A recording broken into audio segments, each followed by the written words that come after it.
नमस्कार दर्शक बंधु आपणकर जदि कन्या राशि होइथाए तेबे एही भिडियोटी आपण मानक पई बहुत अधिक गुरुत्वपूर्ण रही कारण एही मार्च मास प्रारंभरू माने 3 तारिख दोल पूर्णिमा दिन हेबाकु जाउछि भयंकर चंद्रग्रहण एवं यह पूर्ण चंद्रग्रहण रही जहाँ आपणक पई बहुत अधिक प्रभावशाली रहिबा पई जाउछि।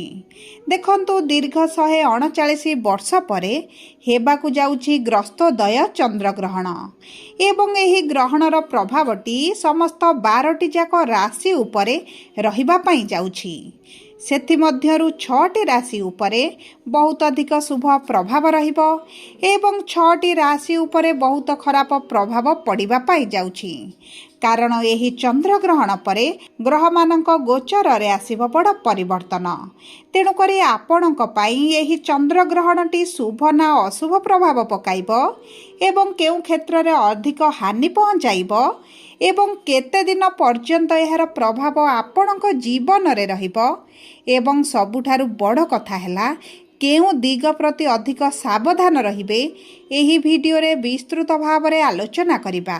सेतिपाई आपणकर मूल्यवान 10 मिनिट समय आपण निज पाई दियंतु एवं जानंतु ग्रहणर प्रभाव आपणक पाई केमिति रहुछि। किंतु भिडियोटी आरंभ करिबा पूर्वरु जदि आपणकर भी कन्या राशि होइथाए एवं आपण भी ईश्वर को आंतरिक भक्ति एवं विश्वास करंती तेबे भिडियोटी को लाइक करंतु। कमेंट बॉक्स रे जय जगन्नाथ जय माँ लक्ष्मी अवश्य लिखि दियंतु।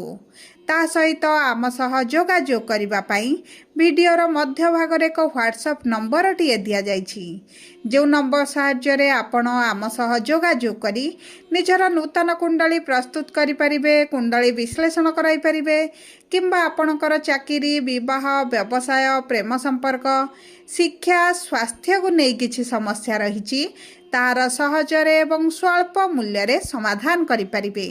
सेतिपाई आपण आम सह भिडियोर शेष पर्यंत जोड़ी होई रुहंतु एवं व्हाट्सएप नंबर माध्यम रे आम सह जोगाजोग करी खूब कम मूल्य रे आपणकर समस्यार समाधान करंतु। एबे आसंतु कार्यक्रमटी को आग को बढ़ाइबा एवं जानिबा एही चंद्रग्रहणर प्रभाव आपणक राशि पाई केमिति रहिछि। देखंतु एही ग्रहणर प्रभावटी 6टी भाग्यशाली राशिंकर भाग्य रे आनिबा पड़ा परिवर्तन एवं सेही 6टी भाग्यशाली राशि मध्यरु कन्या राशि मध्य हेउची सेही भाग्यशाली राशि जेउ मानकर भाग्यटी सूर्य परि चमकिबा पाई जाउची एही चंद्रग्रहण परठारु। तेबे आपणकर नक्षत्र अनुसार केउ क्षेत्र गुड़िकरे की प्रकार शुभ प्रफल प्राप्ति हेबो एही वीडियो रे विस्तृत भाव रे आलोचना करिबा। ता सहित दर्शक बंधु जदि आपणकर लग्न कन्या होइथाए तेबे मध्य एही भिडियोटी को शेष पर्यंत देखंतु कारण आपणक राशि रे जदि भी अशुभ होबार थिबो किंतु आपणक लग्न रे शुभ फल प्राप्ति हेबार थिबो तेबे मध्य आपणकर अशुभत्व दूर होई जिवो शुभाशुभ फल वृद्धि पाइबो। तेबे आसंतु कार्यक्रमटी को आग को बढ़ाइबा एवं जानिबा कन्या राशिर नक्षत्र अनुसार केउ क्षेत्र रे की प्रकार प्रभाव पड़िबा पाई जाउछि। सर्वप्रथम हेउछि उत्तरा फाल्गुनी कन्या राशि 12/6 ए देखंतु आपणकर नक्षत्र अधिपति हेउछंती सूर्य एवं सूर्य विराजमान करिसंती षष्ठ भाव रे किंतु एही 15 मार्च परे आपणकर केंद्र को गोचर करिवे जेउ कारणरु आपणक भाग्य रे आसीबो विराट परिवर्तन। देखंतु एही समय मध्य रे आपणक विवाहर अति प्रबल जोग बनुछि। जदि आपणकर विवाह रे समस्या आसुथिला विवाह होई पारु नथिला किंबा कोनोसी कारण वशतः विवाह आपणकर घुंची चलीछि बयस बढ़ु किंतु विवाह होई पारु नाही तेबे आपणकर चिंता करिवार कोनोसी आवश्यकता नाही। आपणकर आगामी 2-3 मास मध्य रे विवाह होई जिबार बहुत अधिक संभावना अछि किंबा आपणक मन पसंदर प्रस्ताव सहित आपणकर विवाह ठीक होई पारे। ता सहित देखंतु आपणकर ए द्वादश भावर स्वामी हेउछंती सूर्य एवं सूर्य जेहेतु आपणकर केंद्र रे विराजमान करिवे आपणकर लग्न को बा प्रथम भाव को सप्तम दृष्टि प्रदान करिवे आपणकर स्वास्थ्य रे जो समस्या चलीछि सेथुर आपण बाहर को आसीबे आपणक स्वास्थ्य रे आसीबो बड़ परिवर्तन आपणकर रोग प्रतिरोधक शक्ति वृद्धि पाइबो जदि पूर्वर किछि स्वास्थ्य समस्या रहिछि ताहा मध्य दूर होई जिवो। एवं देखंतु दर्शक बंधु जदि आपण वैदेशिक मुद्रा ରୋଜଗାର କରୁଥିଲେ ତେବେ ଆପଣଙ୍କର ରୋଜଗାରରେ ବଢ଼ତି ଆସିବ।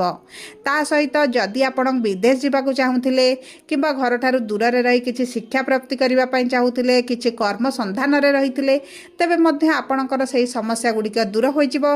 ଆପଣଙ୍କ ବିଦେଶ ଗ୍ରସ୍ତ ପାଇଁ ସବୁଠାରୁ ଉତ୍ତମ ସମୟ ମଧ୍ୟ ଆସିଯାଇଛି।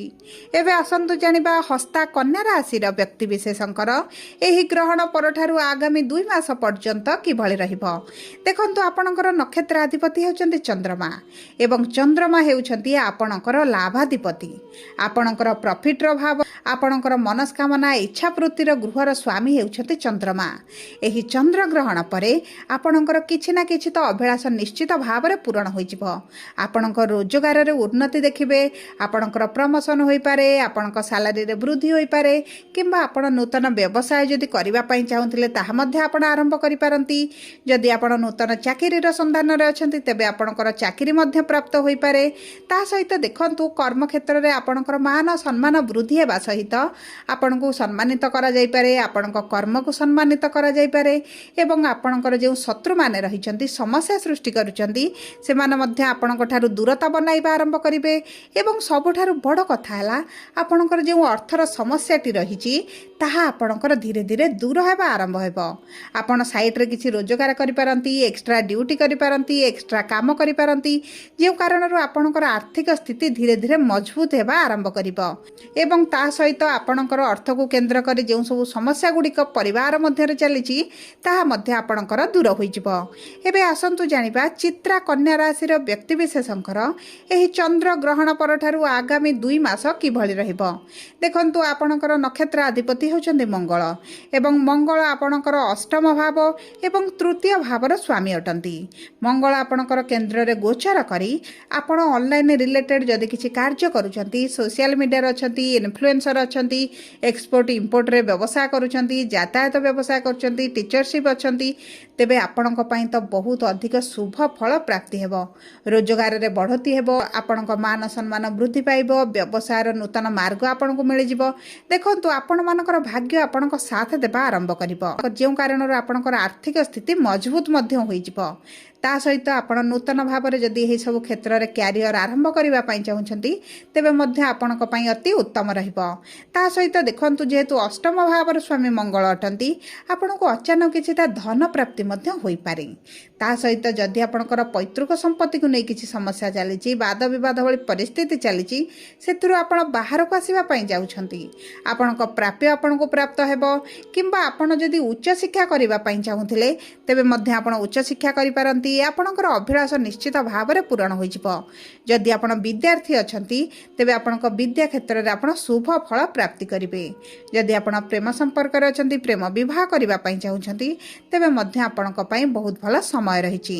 ଏବଂ ଯେଉଁ ବ୍ୟକ୍ତିମାନେ ଦ୍ୱିତୀୟ ବିବାହ କରିବା ପାଇଁ ଚାହୁଁଥିଲେ, ଆପଣଙ୍କର ଆଗାମୀ 2 ମାସ ମଧ୍ୟରେ ଦ୍ୱିତୀୟ ବିବାହର ସମ୍ଭାବନାଟି ମଧ୍ୟ ବଢ଼ିଯାଉଛି। ତେବେ ସବୁ ପରେ ଦେଖନ୍ତୁ, ଯଦି ଆପଣଙ୍କର ଲଗ୍ନଟି କନ୍ୟା ହୋଇଥାଏ ତେବେ ଆପଣଙ୍କର ଷଷ୍ଠ ଭାବରେ ଚନ୍ଦ୍ରଗ୍ରହଣ ହେବା ପାଇଁ ଯାଉଛି, ଯେଉଁ କାରଣରୁ ଆପଣଙ୍କର ରୋଗ ଋଣ ଶତ୍ରୁମାନଙ୍କୁ ଆପଣ ପରାଜିତ କରିବେ।